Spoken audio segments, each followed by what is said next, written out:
If you're an Edmonton fan, Game 5 felt like a cruel rerun of last June. The Florida Panthers stride into Rogers Place, punch first, and skate out one victory from a second straight Stanley Cup. Their 5-2 win means the Cats have now spent well over 200 minutes in front, while the Oilers have trailed for barely half an hour in this final. The pattern is so lopsided it's etched into fans' nightmares. Florida scores, squeezes the ice, and dares you to climb a mountain made of angry felines. History is banging on the glass. Either a dynasty is born on Sunrise Ice, or Connor McDavid's long-awaited redemption arc snaps shut with a thud loud enough to echo through Alberta for decades. But the nightmare didn't begin on Saturday. It started 3 months ago, the moment Florida pulled off the most insulting steal of the season. Before we go any further, smash that subscribe button. These deep dive breakdowns take countless hours to craft, and your support keeps them coming. March 7th, 2025. Boston GM Don Sweeney ships 16-year icon Brad Marchand to Florida for a single conditional second rounder, gobbling up half his salary just to make the cap math work. Pundits called it a garage sale. Florida called it Christmas in March. Marchand limped through April on a bruised rib, then detonated in May like a firecracker in a mailbox. After Game 5, he owned 6 goals in the final, 10 in the playoffs. The best Cup final output since Wayne Gretzky's 1988 tear. Boston Twitter imploded, Timbits for a Hall of Famer trended, and one radio host swore he'd swallow a raw cod if Marchand hoisted again in a different sweater. The cod is currently on ice, next to the Stanley Cup's chilled champagne. Florida's brass insisted the deal was about culture and edge. Critics laughed. Nobody's laughing now, except Marchand, who never really stopped.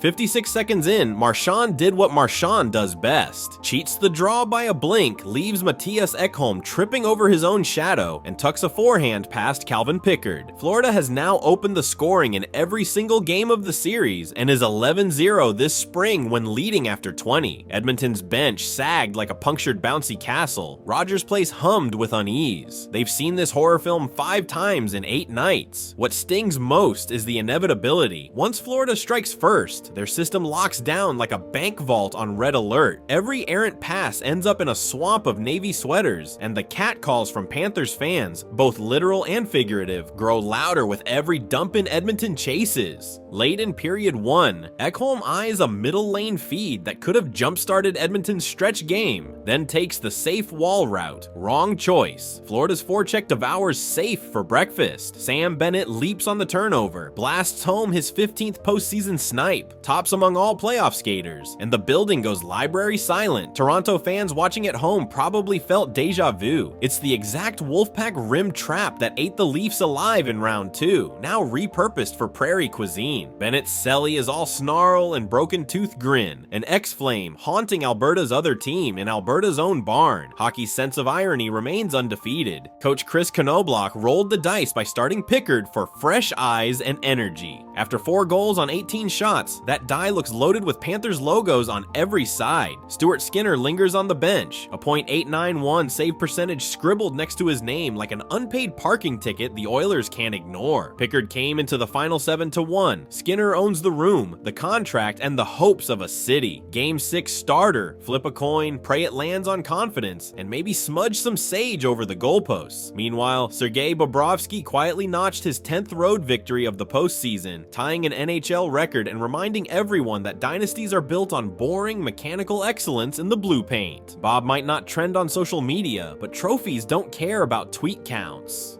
Early in the third, Marchand turns Jake Wallman into a training cone gif. Offensive stick lift, shoulder fake, stutter step, 5-hole dagger. 2 goals, 1 37-year-old, 0 mercy. Detractors focus on the chirps and the licks, but Marchand's true weapon is geometry, calculating the micro angle that severs a defender's leverage, extending a cycle by a heartbeat, peeling a rebound free with a surgeon's poke. His legs may be middle-aged, yet he wins wall wars by arriving first, not by weighing the most. Watch his shift-to-shift habits. Quick glances over both shoulders, anticipatory stick position, sneaky hip checks that bump bigger men 2 inches off their skating line, just enough to force a turnover without drawing a whistle. By the time refs notice, he's celebrating again. Florida's full-court press has convinced Edmonton the boards are their friend. Spoiler, they're a spiked fence. Time after time, the Oilers hammer grenades up the wall, only to watch Panthers D-men pinch, wingers collapse, and possession boomerang back into Edmonton ice. On the few stretch and bump plays, quick flip to a winger, bump under to McDavid, Edmonton slices through, but without a low swing man offering that middle lane option, the window slams shut. Once Florida is up 2, their 1-1-3 morphs into an even nastier 1-1-4. The weak side winger drops back, the blue line becomes barbed wire, and Connor McDavid ends up gliding flat-footed at center ice, waiting for a breakout pass that never comes. You can almost hear Sunrise fans chanting "neutral zone trap" like it's a rally cry from the dead puck era, only now it's turbocharged with modern speed and analytics. Perspective meet pain. Through 5 games, Florida has held the lead for 200 minutes and change. Edmonton just 33 and pocket change. That imbalance forces desperation chemistry, pinching defensemen, Hail Mary saucers through 3 Panthers, stretch passes from your own hash marks.